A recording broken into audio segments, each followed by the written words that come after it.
Y claro, en cada uno de estos valles pequeños que se llaman ollas, hay mucha diversidad también. Luego tenemos la costa más rica de Sudamérica, porque está bañada por un sistema de ríos que permite que esa costa tenga una producción verdaderamente significativa.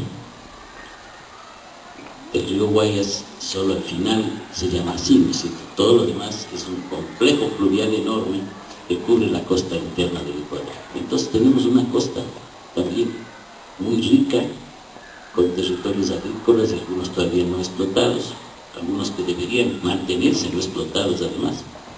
Una enorme diversidad en la costa. Y en la costa hacia afuera, hacia el exterior, tenemos no solamente una costa verde, hermosa. No sé si alguno de ustedes ha ido al Perú, pero justo el Perú termina y el Ecuador comienza una zona verde preciosa. Por eso la provincia del Oro se llama provincia verde, porque es una hermosa provincia con una capacidad productiva enorme. Y claro, tenemos un mar territorial, un mar patrimonial de los más grandes de Sudamérica, porque tenemos una costa relativamente amplia y luego tenemos un alta mar muy significativo. Y claro, tenemos las Islas Galápagos, que son un prodigio de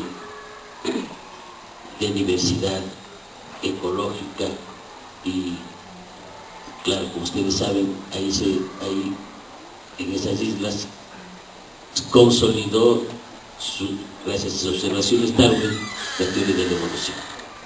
4 regiones absolutamente diversas, con una enorme riqueza de clima, de producción, etc. Y eso resulta que no hay en Estados Unidos, porque Estados Unidos no tiene islas como Galápagos, tiene Hawái. Puede ser que a alguien les guste más las bailarinas desnudas que las iguanas, pero les puedo aclarar que las iguanas tienen más diversidad y más valor para la ciencia que una señorita bailarina. Estoy seguro de eso. Y Brasil no tiene montes como el Chimborazo, ni ciudades como Riobamba, a la altura de Riobamba, con todo lo grandote que es Brasil. Y desde luego México tampoco tiene elevaciones como las nuestras, no están los Andes en México, no tiene esas elevaciones. Entonces estas marcadas 4 regiones solo tiene el Ecuador. De alguna manera Colombia nos gana un poco porque tiene salida a 2 océanos, pero igual la complejidad del país es parecida, pero Ecuador es todavía más megadiverso que Colombia y Perú, que son sus vecinos. Obviamente ni hablar de Argentina, ¿no es cierto?, donde realmente no hay posibilidad de encontrar la diversidad del Ecuador. Pero la diversidad del país no solamente es una diversidad, ya no me voy a mover, no solamente es una diversidad de tipo geográfico, es también una diversidad étnica, ¿no es cierto? El Ecuador tiene una gran cantidad de habitantes, así llamados originarios. En el censo se calcula que fueron un 7%, pero en realidad parece que los indígenas en el Ecuador son un poco más, son el 12% de la población. No es esta cantidad que algunos dirigentes indígenas venían anunciando desde hace años, es decir, que es un país de indígenas en el cual hay una cantidad muy pequeña de mestizos, pero no es así. El Ecuador tiene, pongámosle de un 7 a un 12% de indígenas, pero los indígenas son importantes, son los pobladores originarios, y están presentes en las 3 regiones, bueno, ahora en la Amazonía, es decir, ahora en las Galápagos también. ¿Quién vende artesanías? ¿No es cierto? Los indios de Otavalo ya viven en Galápagos también, por si acaso. Pero originariamente poblaron las 3 regiones y hasta ahora lo hacen. Hay indígenas en el oriente, en la sierra y en la costa. En la costa un poco menos, pero hay indígenas, los aguas, los ácidos están ahí, ¿no es cierto? Entonces hay una gran diversidad étnica entre los propios indígenas. No hablan un solo idioma, hablan 11 idiomas distintos, a tal punto que las reuniones de la CONAIE son en castellano para poder entenderse entre ellos, porque de no se entiende, porque por obvias razones, porque cada idioma es muy distinto. El Shoah es muy distinto de Quichua, es muy distinto. Y entonces ahí tienen una gran diversidad. Y claro, los indígenas fueron dominados inicialmente en la conquista, pero han resistido casi 500 años, y esa resistencia ha provocado sociedades que quieren mantenerse vivas, que tienen una serie de valores que aportan al país, ¿no es cierto? Esa es la idea. Los indígenas, a algunos les gusta llamarse nacionalidades. Yo personalmente respeto toda la decisión de quien quiere llamarse como quiera. Ese es parte del respeto a la identidad, ¿no es cierto? Ahora, el que los indígenas quieran llamarse nacionalidades y a mí me obliguen a que mi país se vuelva plurinacional es otra cosa. Yo personalmente creo que el economista Alberto Acosta y un grupo de personas que controlaron la constituyente en forma absolutamente antidemocrática, ni siquiera permitieron que quienes tenían otras posiciones opinaran, hicieron una votación atropellada y declararon al país plurinacional. Yo estoy personalmente en contra de eso. Y quiero decirles por si acaso, para que no vean pues mi palabra, Monseñor Leonidas Prueno, de quien yo fui muy amigo, y con quien hicimos la primera ley de nacionalidades indígenas en el país, Monseñor Leonidas Prueno no aceptaba el plurinacionalismo, por si acaso. Para que vean que es una cosa seria lo que estoy diciendo.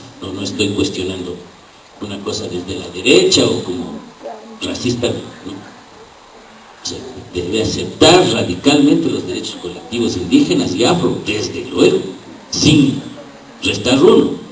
Se debe admitir radicalmente la diversidad del país, pero eso no lo vuelve plurinacional. La plurinacionalidad es el principio de la disolución, de no más a España en el enredo que está. Y eso que España no es plurinacional, no se ha declarado nunca plurinacional. La Constitución española no lo permite. Pero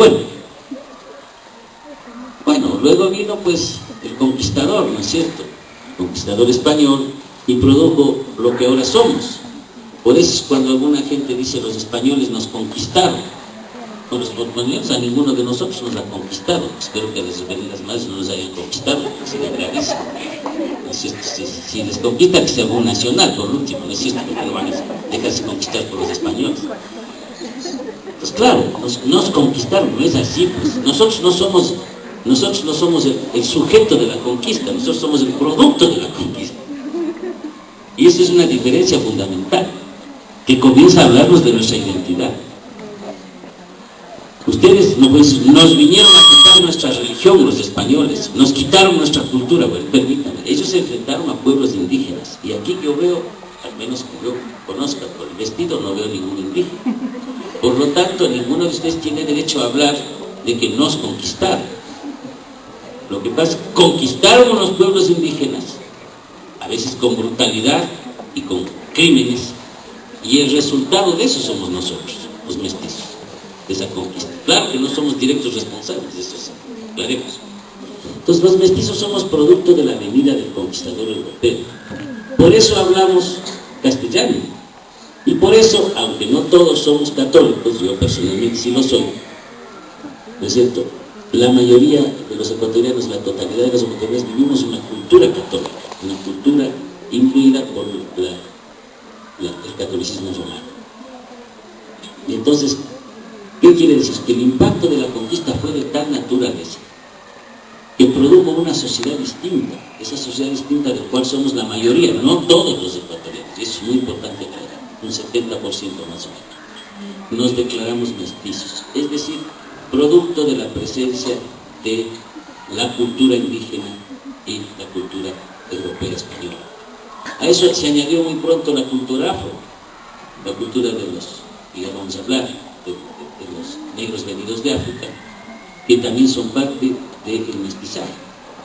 Hay una gran cantidad de mestizos, a tal punto que ese dicho terrible, pero muy certero, que dice que el que no tiene de inga, tiene de mandinga, ¿no es cierto? El que no tiene de inga, tiene de negra. Y es así, nuestra sociedad ecuatoriana es una sociedad en la cual el mestizaje ha penetrado muchísimo, a tal punto que más del 70% de los ecuatorianos, cuando les preguntan el censo, contestan que son mestizos, dependiendo del color de la cara, dependiendo del apellido.